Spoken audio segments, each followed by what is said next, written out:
Welcome back to He vs. She. I'm Aria. And I'm Leo. Today we are taking on the holy trinity of English confusion, three little words that carry the entire weight of the English language on their shoulders. I'm talking about be, been, and being. You know, Leo, I was reading a cover letter from a very talented candidate yesterday. They wrote, I have been working in this field for 10 years. My heart sank a little. Not because they weren't qualified, but because that one tiny word, being instead of been, instantly made them look like they hadn't mastered the basics. It's a classic tragedy, Aria. Be, been, and being are the markers of time and state. If you get them wrong, you aren't just making a grammar mistake, you are distorting the very timeline of your sentence. It's like trying to tell someone you're at home, but accidentally saying you've never left the office. Exactly. These three words are the DNA of English verbs. They exist in almost every complex sentence we speak. And yet, even at the advanced level, speakers trip over them because they don't understand the energy behind each word. That is exactly what we are going to fix today.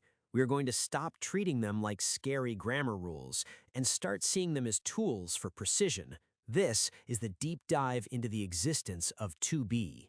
Okay, Leo, let's start with the big boss, be. It's the root, the origin of everything. But why is it that we so rarely use the word be by itself in a sentence? We usually change it to am, is, or are. That's because be is a chameleon aria. It changes its color based on who is speaking and when. However, in its pure form, be, it represents a command, a future, or a possibility. Think about the phrase, be quiet, or I will be there. It's a state of existence that hasn't happened yet or is being forced to happen. I love that. So be is like the potential energy.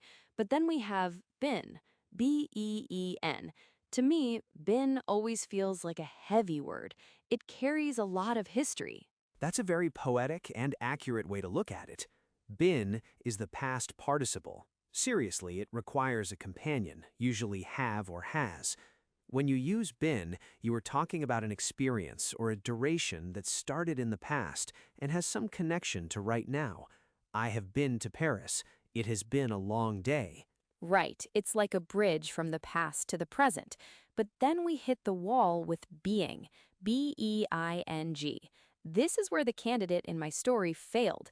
They used being where they needed the history of been.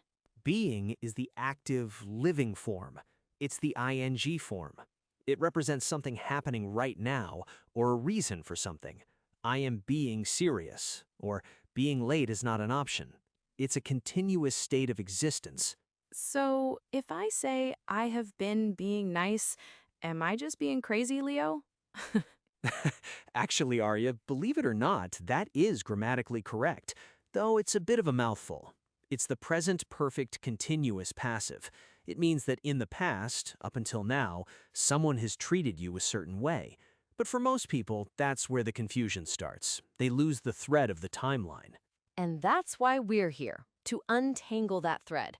We've established the basics. Be is the potential, been is the history, and being is the present action. But wait until we get into the passive voice and the subtle cultural shifts between how a New Yorker uses being versus how someone in London might use been. The nuances are where the mastery lies. Stay with us. When we come back, we're going into the deep dive, the US versus UK divide, and of course, the danger zone, where those embarrassing mistakes are waiting to catch you. Don't go anywhere. Welcome back. Now we are entering the heart of the storm. We've talked about the individual words, but now we need to look at how they interact in the most complex structures of English, the passive voice. Oh, the passive voice. This is where my students usually start looking for the exit door. But honestly, Leo, once you understand the role of being and been here, it's like a light bulb goes off. Exactly. Let's take a simple action. Building a house. If the house is currently under construction, we say, the house is being built. Here, being tells us the action is happening right now, but it's happening to the house.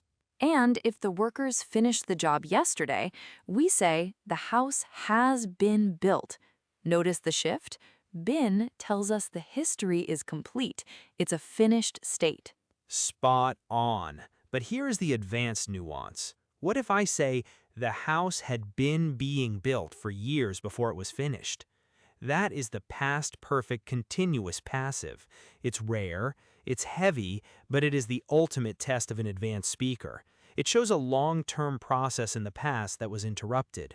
It sounds complex, but in a professional report or a high-level legal document in Canada or the UK, those structures are everywhere. If you can't distinguish between is being and has been, you lose the ability to describe progress versus results.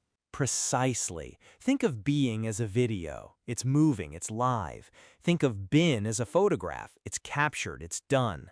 When you say I am being patient, you're describing your current effort.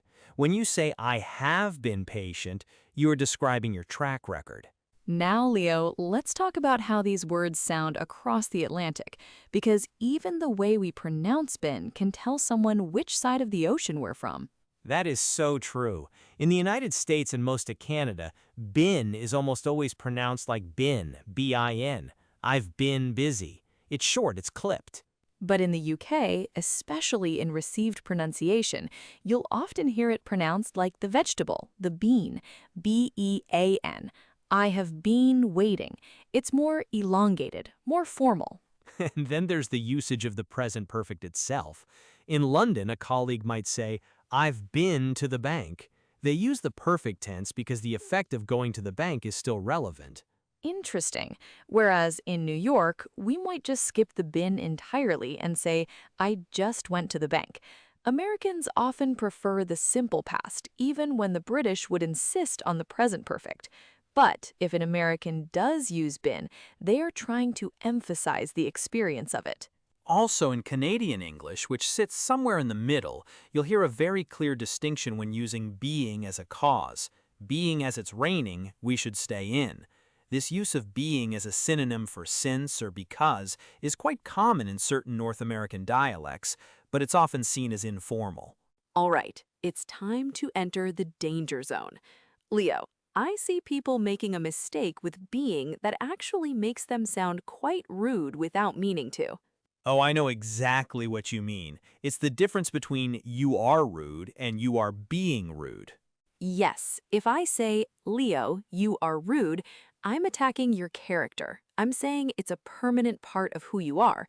But if I say, Leo, you are being rude, I'm only talking about your behavior right now. It's temporary. That is a vital distinction for social intelligence. Using being allows you to criticize an action without insulting the person. But the biggest fluency killer I see, Aria, is the one you mentioned in our hook, saying I have being waiting. It sounds like a car crash of tenses. It really does, because have is a magnetic force that pulls been toward it. You can't have and being next to each other in that way. It's either I am being loud or I have been loud. You can't mix the two without an extra verb.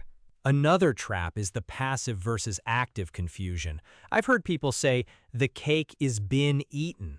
It sounds like the cake has been on a long journey. It should be the cake has been eaten or the cake is being eaten. It all comes back to that timeline we talked about. Being is the movie, been is the photo. If the cake is disappearing before your eyes, it's being. If there are only crumbs left, it has been. Mastering these three words is like learning to tune an instrument. Once they're in sync, your English stops sounding like a translation and starts sounding like a symphony. Well, we've deconstructed the rules and survived the danger zone. When we come back, we're going to explore the idioms that give these words their soul. And then, the final test, our interactive quiz. See you in a moment. We are back for the final stretch. And honestly, Leo, this is my favorite part of the broadcast.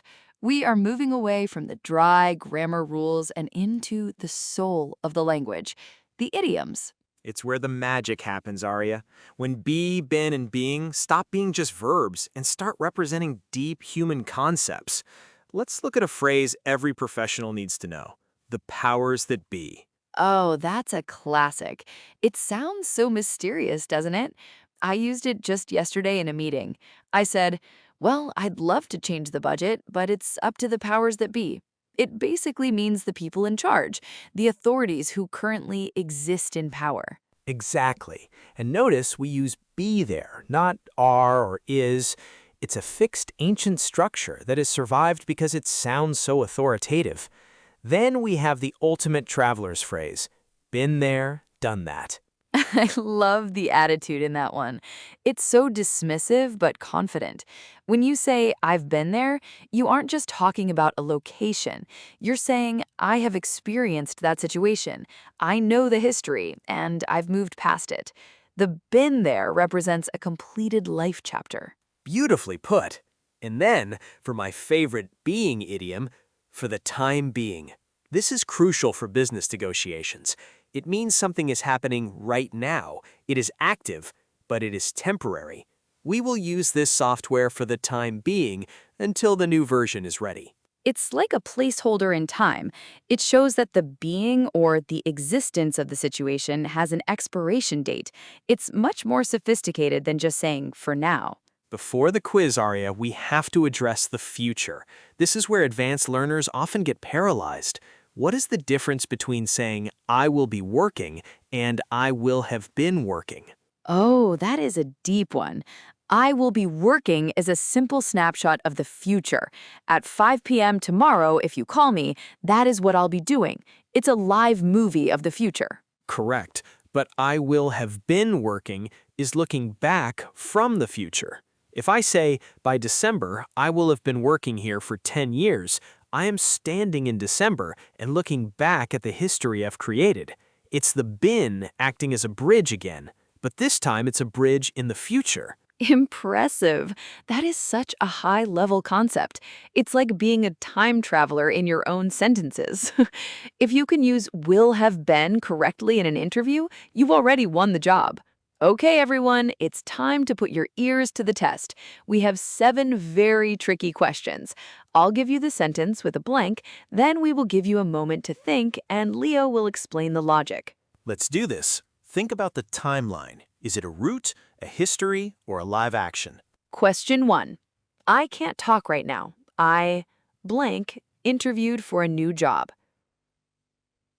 The answer is being. It's happening right now. It's a live process. I am being interviewed. Question 2.